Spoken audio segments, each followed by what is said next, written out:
Bom, nós estamos de volta já com esta nova fase da cobertura da eleição 2010 aqui pela TV Nova. Nós não temos mais a entrada de eleitores nas zonas eleitorais. Os portões já estão fechados, só vota quem está dentro. Né? É esta a orientação do Tribunal Regional Eleitoral. Falar em Tribunal Regional Eleitoral, daqui a pouco vai ter uma entrevista coletiva lá no TRE. Não é isso, Alexandre Farias? Exatamente, Pedro Paulo. Aqui a expectativa é para esses números, o número de ocorrências, se existe nessa hora muitos eleitores ainda para votar, aquela história, né? 5 da tarde encerra a eleição, mas quem está na fila tem direito de votar. Já já a gente vai ter uma parcial, um balanço em todo o estado para saber como é que anda todo esse processo. A gente vê que nesse instante a sala de imprensa toda preparada, esperando a chegada do presidente do TRE, mais dos representantes de segurança, representantes de informática, toda a equipe vai passar para a gente,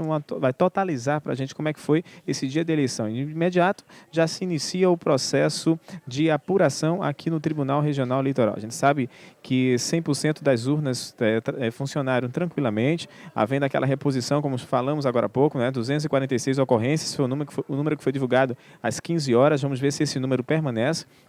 73 urnas foram substituídas e a apuração a gente também pode ter daqui a pouco um balanço de que horas mais ou menos vamos ter o resultado aqui na capital pernambucana do todo o estado. Já já a gente volta com informações direto do TRE com as eleições 2010. Já já para você, Pedro. Ok, a gente vê inclusive, Alexandre, aqui a Roberta Jugman, né, que é assessora de comunicação, o doutor Orson está aí também. Né, aguardando a chegada do presidente do TRE, não é isso? Exatamente. O corregedor do TRE está aí, o doutor Saulo Fabiani também está posicionado aqui. E a gente já vê o pessoal da informática, todos tomando conta, né, chegando próximo da tribuna para poder prestar esclarecimentos de como foi esse dia de eleição aqui em Pernambuco. Muito bem, daqui a pouco o Alexandre Farias volta do TRE. Nós estamos ao vivo lá, hein, gente? Nós estamos ao vivo. Estamos ao vivo também em Brasília, no Tribunal Superior Eleitoral. Leandro Magalhães, você, Leandro?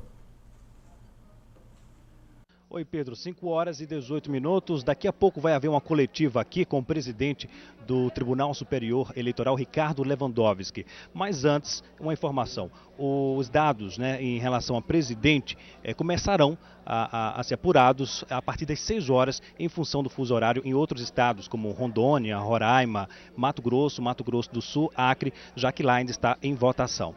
Eu conversei agora há pouco com o ministro Arnaldo Versiani. Vamos acompanhar a entrevista. Eu converso agora com o ministro Arnaldo Versiani. Ministro, o número de ocorrências, 963, envolvendo aí com propaganda ilegal, carreatas, compra de votos. Em relação às últimas eleições de 2008, o número foi menor? Nós não temos ainda um dado certo para divulgar, porque geralmente esse balanço é feito ao final do processo de votação. Então, pelo menos, o problema é que nós sempre divulgamos alguns boletins, até 1 da tarde, até 2 da tarde, até 3 da tarde com essas ocorrências, mas talvez seja melhor aguardar o encerramento do processo de votação para a gente possa fazer a comparação efetiva com os dados das eleições de 2008 e também principalmente com as eleições de 2006. Mas pelo menos ao que se detecta até agora, não há um percentual significativo nem de aumento nem de diminuição, ao contrário, acho que são ilícitos eleitorais que acontecem, no mais das vezes, como você citou, de boca de urna, de transporte ilegal de eleitores, de compra de votos, e um percentual mais significativo de boca de urna que realmente teria que ser mais combatido. Ministro, nas eleições de 2008, em Pernambuco, sobretudo, houve muito atraso em função de urnas já um pouco defasadas, em uso há 10 anos. Foram substituídas essas urnas, já que nessas eleições de 2010? Foram. Já desde a próxima eleição, cerca de 250 mil urnas já foram substituídas pelas novas urnas biométricas. Então, talvez, quem sabe, nesse processo eleitoral de votação, haja realmente um declínio muito grande de urnas que apresentaram defeito. Agora, é possível que realmente, nesse universo de urnas, uma ou outra tenha apresentado defeito, mas nada de extraordinário. São urnas que são substituídas por urnas de contingência e não há realmente atraso significativo, nenhum prejuízo para a votação.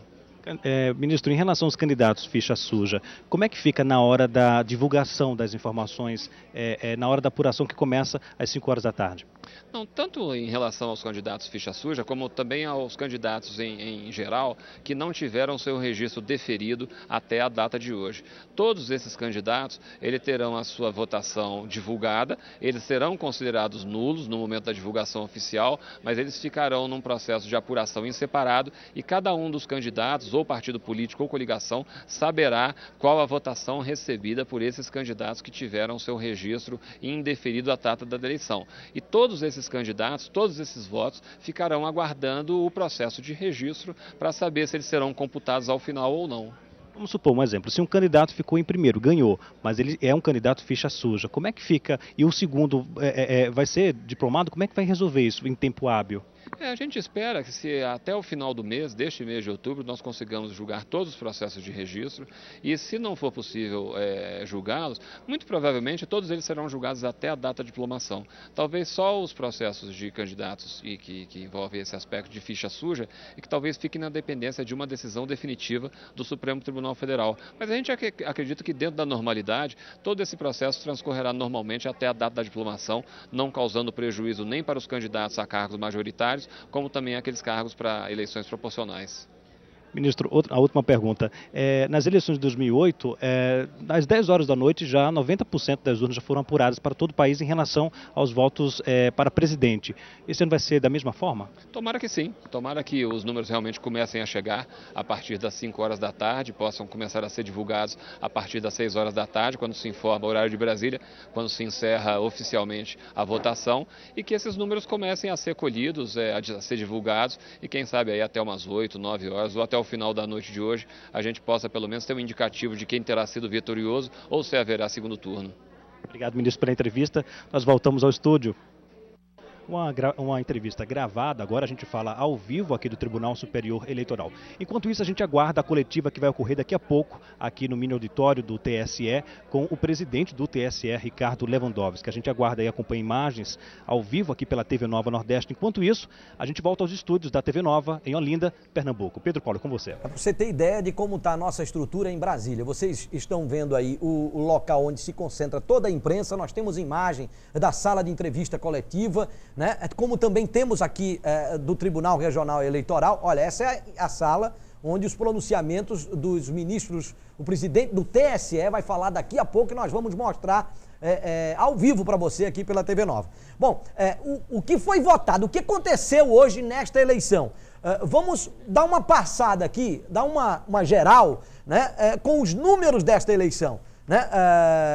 O que está em jogo? Foram 6.259.850 eleitores que foram às ruas para votar. Aqui em Pernambuco, né? 6.259.000.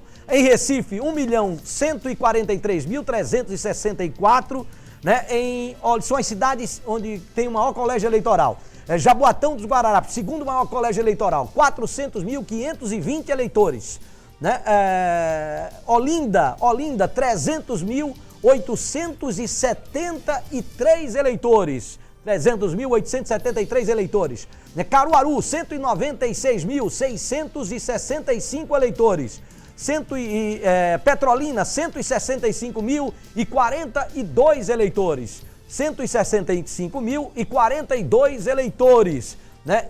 São os números desta eleição, os principais colégios eleitorais, né? Que os eleitores foram às urnas para escolher os seus representantes. Né?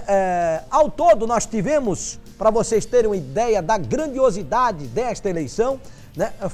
Vamos aos candidatos. Candidatos ao governo do estado, 415 para 49 vagas, deputado estadual, aliás. Deputado federal, 180 candidatos para 25 vagas. Né? Candidatos a senador, 10 candidatos para 2 vagas. Um já está lá, né? São 2 vagas. Uma vaga só será substituída na eleição de 2014. Ao governo do estado foram 7 candidatos para apenas uma vaga. Né? E para a presidência da República foram 10 candidatos também para uma vaga. Foi o que estava em os números dessa eleição nesse dia de hoje. Né? Nós estamos acompanhando tudo desde cedinho, né? Inclusive o eleitor, o telespectador, né? Através do nosso portal, pode acompanhar as entrevistas que nós fizemos aqui ao longo deste último mês, 1h20 de entrevista, para conhecer as propostas de cada candidato. E nós tivemos nesta eleição os principais candidatos, né, ao governo do estado. Né, você pode acompanhar no nosso portal no www.tvnova.tv.br. Pela manhã, logo cedinho, né, já tem aqui, vamos lá, os candidatos ao Senado aqui, quais foram? Armando Monteiro, do Partido Trabalhista Brasileiro, né, tivemos também Danúbio Aguiar, do Partido Comunista Brasileiro, né, Hélio Cabral, do Partido Socialista dos Trabalhadores Unificados, né, Humberto Costa, do Partido dos Trabalhadores, todos candidatos ao Senado, hein? Jerônimo Ribeiro, do Partido Socialismo e Liberdade, né? Laírson Lucena, do Partido Renovador Trabalhista Brasileiro, PRTB, né? Marco Maciel, do Partido Democratas, o DEM, né? Raul Jugman, do Partido Popular Socialista, o PPS, né? E a Renê Patriota, do Partido Verde, o PV. Foram os candidatos, ainda tem a Simone Fontana, que é do Partido Socialista dos Trabalhadores Unificados. Estes foram os candidatos ao Senado, Os candidatos que disputaram o governo do estado de Pernambuco. Vamos ao governo agora. Governo do estado de Pernambuco, né? Edilson Silva, do Partido Socialismo e Liberdade, né? Também o Eduardo Campos, atual governador do Partido Socialista Brasileiro, candidato à reeleição. Fernando Rodovalho, do Partido Renovador Trabalhista Brasileiro, né? Jair Pedro, do Partido Socialista dos Trabalhadores Unificados, e o Jarbas Vasconcelos, ex-governador, atual senador do Partido do Movimento Democrático Brasileiro. Roberto Numeriano, do Partido Comunista Brasileiro, PCB, né? Sérgio Xavier, do Partido Verde. Pronto, e foram os 10 candidatos que disputaram o governo do estado de Pernambuco. Para presidente da República, nós tivemos os seguintes candidatos, né? Dilma Rousseff, do Partido dos Trabalhadores, Ivan Pinheiro, Partido Comunista Brasileiro, Emanuel, do Partido Social Democrata, Imael, né? José Serra, do Partido da Social Democracia Brasileira, PSDB, Levi Fidelis, do Partido Renovador Trabalhista Brasileiro, né? Marina Silva, do Partido Verde, o PV, e também o Plínio de Arruda Sampaio, do Partido Socialismo e Liberdade, assim como o Rui Costa Pimenta, do Partido da Causa Operária. Tem mais, né? Zé Maria, do Partido Socialista dos Trabalhadores Unificados, é candidato que não acaba mais. São os candidatos a presidente que nós tivemos hoje. Nós estamos acompanhando essa eleição desde cedo, né? E você também participando o tempo inteiro pelo telefone e pela internet. Deixa eu voltar a Brasília, Leandro tá chamando lá. O que houve aí, Leandro? Pode falar, Leandro. Oi, Pedro, a gente aguarda aqui a coletiva do presidente Ricardo Lewandowski. Bem, olha, já passam das 5 horas agora, os TREs de todos os estados do país começam a processar agora os números, né, a totalização dos números, mas o TSE só vai fazer a contagem a partir das 6 horas, como eu falei, em função do fuso horário em alguns